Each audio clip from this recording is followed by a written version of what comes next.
Have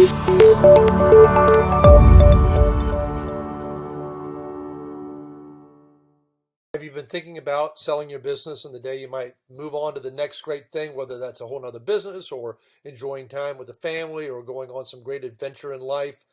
This is Brian Stevens with the Business Seller Success Tips, and this is how to keep your sale from falling apart.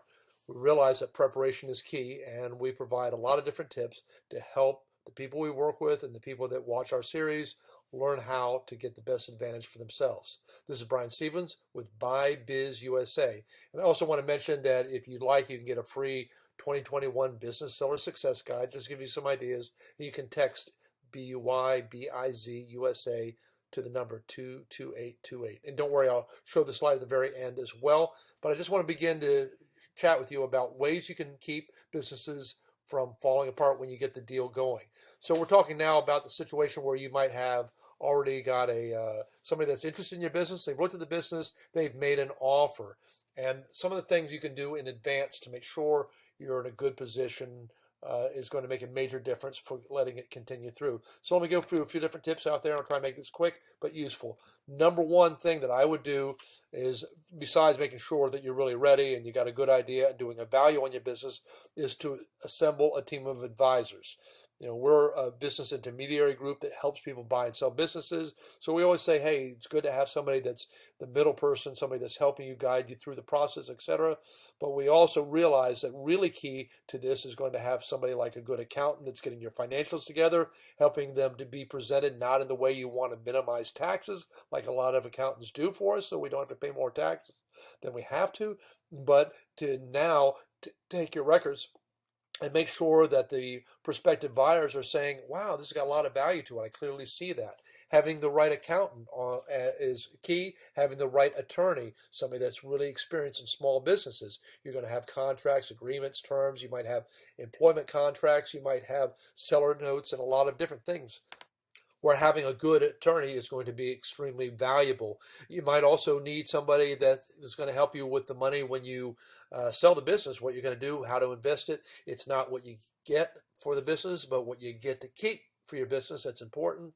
And there might be other people along the way, some advisors, valuations, and other key people in the process. So get your team of advisors together, make sure they have experience in the process. You know, realize that this is a life-changing event. It is for you, and it's going to be for the buyer. You know, it's powerfully challenging, and you might think, oh, I'm ready to sell my business. But I've seen that with many people before, where they suddenly think, wow, I'm going to go back, and that's been my life for so long, and there's a lot of thinking through the process. It's really key.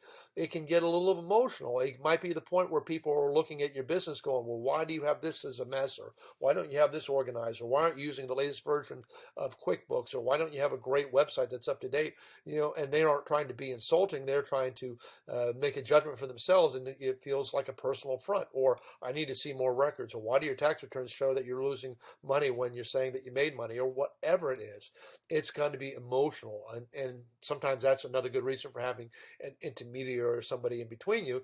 But realize that it's not only going to be sensitive sometimes for yourself, but also for the person buying the business. You know, she or he might be needing to take care of a family and are buying an existing business because they need to have cash flows immediately coming in. They can't afford a lot of crazy unnecessary risk. They're buying a business so they can minimize some of that risk.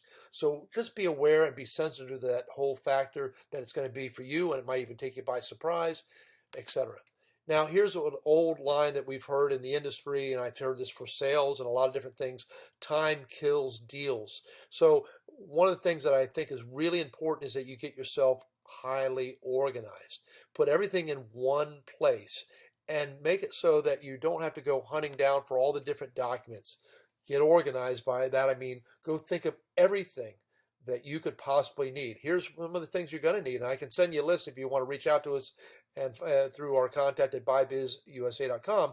But you know, the last 5 years, at least the last 3 years, but last 5 years, balance sheets, tax returns, financial statements, profit and loss statements, cash flow statements, copies of documents, a copy of a lease if you lease property, any copies of the contracts, any copies of things that you own, copyrights or website information and deals you've got going on. Organize all your information in one place. Now, by the way, I'm saying all this, that doesn't mean that any person that just looks at your business has full access to all of that.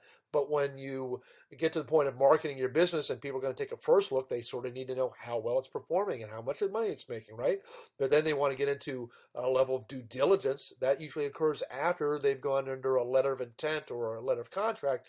But the worst thing you could do is to say, well, let me go find this and that, and then disappear for a week or two or three. It makes people suspicious. It makes people feel uncomfortable. It gives them too much time to worry about, well, what if they don't have this or that? Or what if they're just making it up and having something organized? It leaves a lot of discomfort, and it's extremely nerve-wracking. So get yourself organized. Plus, you don't need to waste time. And I recommend that you do that even if you're not thinking about selling your business today. And here's why. Every once in a while, that right person comes into town saying, we're looking to acquire and expand, and we're going to offer well above market price, a business price to acquire a business like yours. And they can knock on your door and you might say, golly, well, for that, I could get out. And then all of a sudden you're scrambling, finding all this data and information that you think are at your fingertips when it's really not. You can't find your corporate docs, etc. Always have your stuff together and get it organized. And if you don't already, put it in one place, make it accessible. But certainly when you go to sell your business, you need to get yourself organized. The next thing is to think through the specifics. All right, you're going to sell your business, and maybe you've gotten your valuation. You say, well, X amount of dollars. That's what I want for my business. And the market might challenge you on that. They might give you a little less, or they might have some terms, etc. But there are other things besides just the price that's really important. Okay? And so some of those things that are important for you to think through are things like, I'm going to sign a non-compete clause. And the buyers are going to want you to say, well, I don't want to compete with you in 6 months when you open up across the street and trying to get all your buyers back. Of course. But I've seen people that suddenly say, well, why do I have to sign for 50 miles when nobody would come to the business if they were 15 miles away? And why should I sign for 5 years? I'm not going to get in the business, but maybe I'll change my mind in 2 years. Your job, in part, is to protect yourself and get a good deal, but it's also to make the buyer also feel very, very comfortable. Remember, it's got to be a win-win in all this.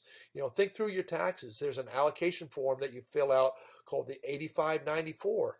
And you probably don't know what that is offhand, but you can look it up, IRS 8594. That means if you've gotten $1 for your business, which you're going to get a lot more than $1 for your business. But you say, well, out of that, what part of it is for goodwill and what part of it is for the non-compete? 10 cents for the non-compete, 10% for the goodwill, 50% for the physical assets. Your job is to try and minimize your taxes. Remember, it's not what you get, but what you get to keep that's really going to be really interesting to you. And thinking through that well in advance is important. And it's important because you can file that document, but the buyer, you're the seller, the buyer and the seller both have to have those same allocations written out. That's an asset allocation. Understand what the expected terms and the pricing are. As we just mentioned before, pricing is key. How are you going to do transition of training? Do you think somebody is going to be able to understand the business in a week or 2 weeks or 6 months or a year? And at some point, when are you going to start charging for your services? A lot of times I encourage sellers to think through a price where we begin to think, what would the average person need to start to learn the business? And some people will say just a couple of weeks, and some people say 3 or 4 months. I've got one gentleman that says, unless somebody really knows the business ice cold, I figure 4 months. And I'm going to price this so that I'm willing to give my time for 4 months. So if they give me what I want, I'm going to give them 4 months of my life. All right. Now, if you start breaking it down going, and I also want $10,000 a week or whatever, I encourage you to stop doing the a la carte thing and think through the holistic price. It starts to give less room for negotiation, makes people feel really comfortable. On the other hand, after you get beyond a reasonable training time period, it's fair to say, and by the way, if you need me beyond that, I need to get compensated in a certain way. So you can think through that, but include the general transition time frame as part of the whole price. And then also think through how that training would look. What do you expect? And what are you expecting to give of your time? I've had one gentleman, he says, what I'm going to do is 4 days on, and I'll do 1 day of on call or doing through the internet. I'm going to show up every single day. And by the way, I'm going to mention that I'm going to come in at 8 and I'm leaving at 5. I'm not going to come in early. I'm not going to stay late. I'm not going to work weekends or holidays. So think through what you're willing to give. Make it, again, a win-win, fair for both parties, but think through what you're willing to do, and then think through what you might train the people on during the transition. When will you do, how you hire and fire, and how do you do payroll, and how do you do ordering, and how do you handle customer commitments and challenges and complaints and all the processes. Think through and write it out. It doesn't have to be a long, heavy-duty written document, but it really helps to say, week 1, we're going to cover this, week 2, we're going to cover this, etc. Think through what will happen with the due diligence. And if you haven't been through the process before, this is a good time to actually talk to a business intermediary or a broker, or somebody who sold their business, and say, what did you go through? And there's going to be times where people are going to say, I need this document, I need that document, and they come at you in a whole bunch of ways. Remember, being prepared is such a key thing that it's going to be a lot easier for you. And sometimes people who don't know how to buy a business or going through it the first time type in something on the internet like due diligence list. They come with this gigantic long document that asks for things that don't even make any sense, and you don't want to accept that either. You ought to know what's going to be given and what's not going to be given, etc. If you can set it up, bank financing is really a cool tool. Only a small percentage, less than 20%, maybe less than 10% of the businesses on the marketplace are set up to get pre-qualified. I'll be glad to share with you more details on how to go about doing that and finding the right bank. Don't give up on just one bank if they say, no, we don't do it, etc. Get pre-qualified, not pre-approved. That isn't going to happen. Know who your advisors are. I already mentioned that. And if you have a franchise, go through that process too and find out what the requirements are and what they look for in a franchisee. Be prepared for due diligence. That's a heavy-handed thing, and I already mentioned that. Also, if you have a lease, if you have a landlord, find out.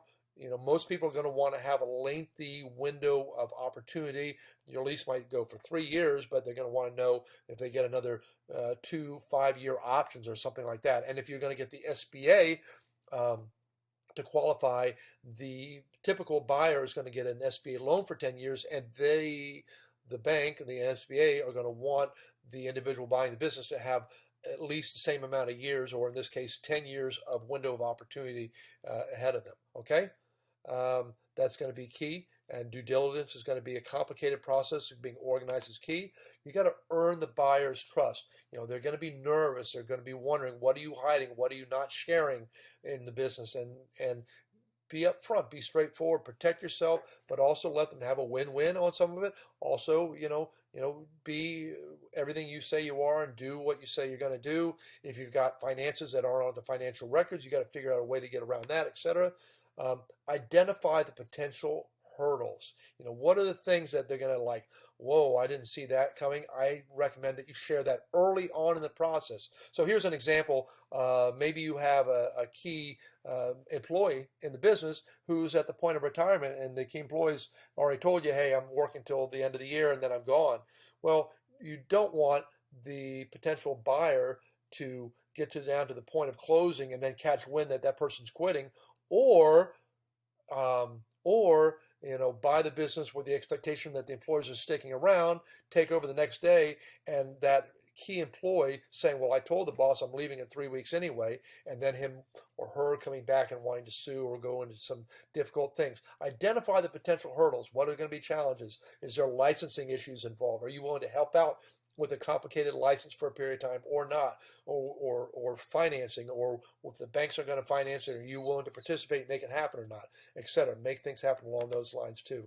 Again, landlord, know your lease, know what you're getting into, and try to negotiate for yourself that you have different options. Find out what's acceptable or not acceptable to the landlord. You might decide early on that you can talk to the landlord saying, if I ever decide to get out of the business, what are the things you want to find out in advance?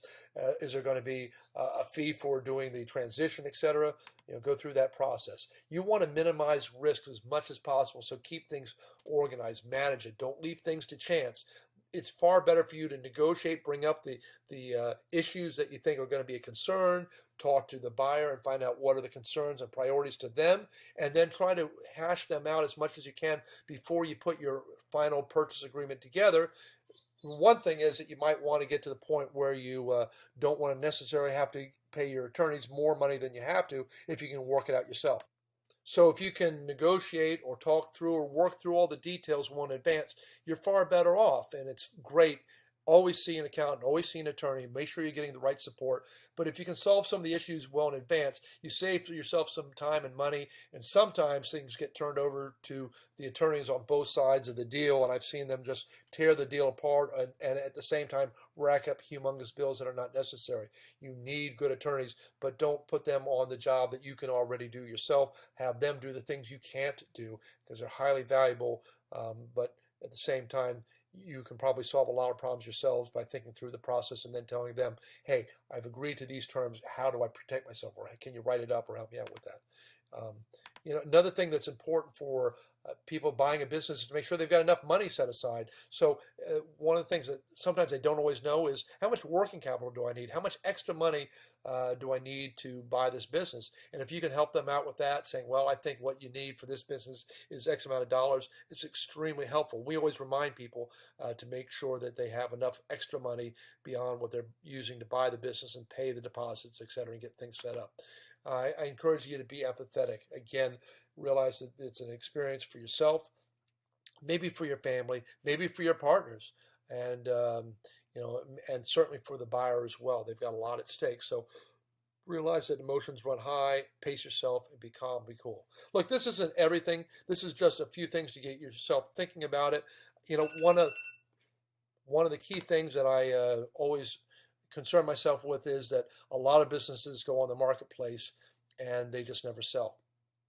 And you can look at Forbes magazine, you can look at the Exit Planning Institute, you look at the data, showing anywhere from 70 to 90% of the businesses that go on the marketplace don't sell. It's tragic, but a lot of times it's due to not fully preparing or not being totally realistic, not doing the right research, etc.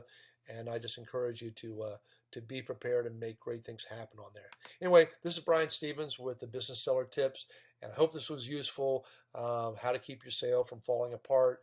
And again, if you'd like to reach out, ask us questions, give us comments, tell us other things you'd like us to share, you can reach out to us. You can find our website at BuyBizUSA, and you're also welcome to reach out to us and get a copy of the 2021 Business Seller Success Guide. And by the way, if you're reading this or on YouTube or seeing this later on, and it's not 2021, we're going to update it in the future too. We always do. And other than that, we hope you're doing great. Reach out to us, make great things happen, sell a business, and share your legacy. Take care. Bye-bye.